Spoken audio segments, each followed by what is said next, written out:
What's up, guys? Jay Michaels here from pixelanime.com. I'm here with Tim Jones, the project lead on Aliens vs. Predator. We'll be dropping in a few weeks, February 16th? That's right. Okay, February 16th. We just got some hands-on time with the single-player mode here. I got a chance to be the Predator race. Tim is here to just give us some insight into the game, and I'll do what I can. All right, so the game has been in development for how long now? Well over 2 years now. It's been a long time coming. In many ways, we've been working towards it for years before that, because we've been keen to get back to the Aliens vs. Predator license since we've worked on the original game back in 1999 on PC. Okay, and as far as the story and stuff is concerned, are we in the same lore, same area as the other games? Yeah, I mean, for us, the Aliens vs. Predator games has always been about the aliens. Obviously, the Predator, but the Colonial Marines is the third faction, and the story in our game is set around 30 years after the events in Alien 3. So we're set off in the future. We're not in present day on Earth or anything like that. We're in the future.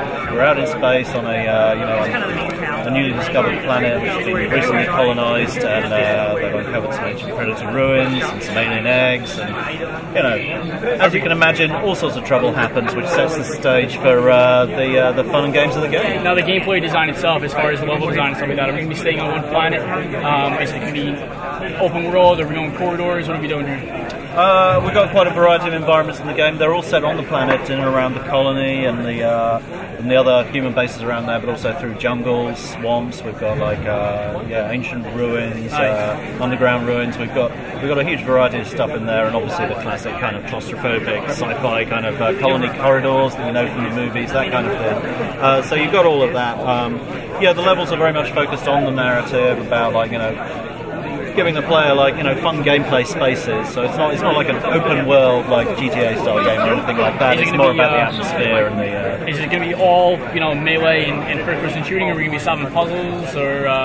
There's quite a variety in there. I mean, obviously each of the three different species, which each has their own single player campaign, has a very different feel. For the Marine, it's almost got a bit of a survival horror flavour to it. The fear of the dark.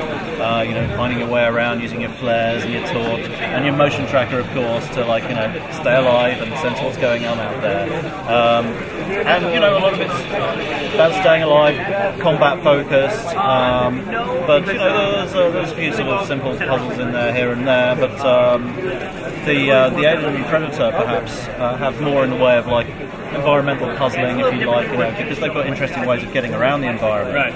I mean, the Predator has got this focus leap ability. We really want to get that agility you see in the movies, leaping around on treetops, rooftops and things, which previous Aliens vs. Predator games haven't been able to really pull off. So. Now, are you going to be able to translate that into the multiplayer as well? Oh yes, yeah. No, it's all there in multiplayer, but with that ability to leap around, there are elements of the environment just how do I get up to that point up there, and finding the right ledges on your way there, and then making sure that you've got that vantage point to look down at your prey, use your strategy, survey the scene before you get stuck in. So a lot of verticality built into the levels for Yeah, absolutely. That's great. And then the alien as well, who can crawl on walls, ceilings, leap from surface to surface, move really fast, pounce on his prey, take them out at close range, and hide, and be able to see in the dark as well. I mean, he's got quite a lot of cool abilities, and again, that plays into the single player missions, where sometimes you're trying to figure out a way past something that looks like it's blocked off, and you've got to find another way around, which probably means going up on the ceiling through a duct,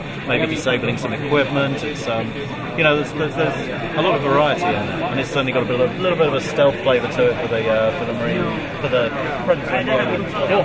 So with the story, one single story with three factions, obviously. The ultimate outcome is the same for all of them, or is it multiple paths, or what are we doing here? You think I'm going to give away the ultimate outcome right here? But yes, it's true to say the campaigns all paint a picture of one sequence of events, if you like, and each of the campaigns has its own beginning, middle, and ending. It's its own story, which is satisfying for that character, and you'll have to play all of them to get the clearest picture of how it all goes down. Now, anything from the single player that carries over to multiplayer, as far as perks, unlocks, any of that kind of stuff, does that carry over, or are you starting a brand new character when you get into multiplayer? Multiplayer, you start as a brand new character. I mean, you start with your full set of abilities.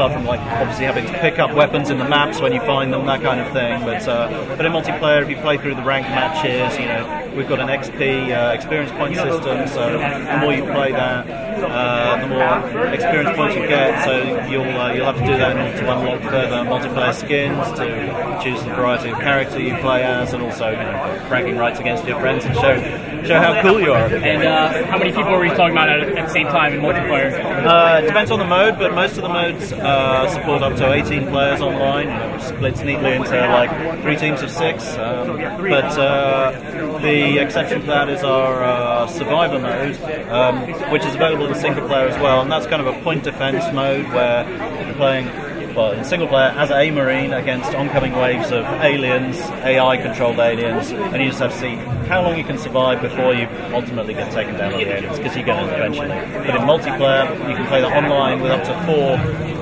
Marines, so that's a really awesome and quite frightening cooperative experience, and you know, that's probably the closest kind of feeling to that sense of panic you get in those iconic scenes in the movie Aliens. Very cool. Very cool. Thanks for your time, guys. That's Tim here from Aliens and Predator, and check it out in a few weeks. Coming out on 360 and PS3 and PC as well. There you February go. 16th. There you go, February 16th. Check it out, guys. See you later.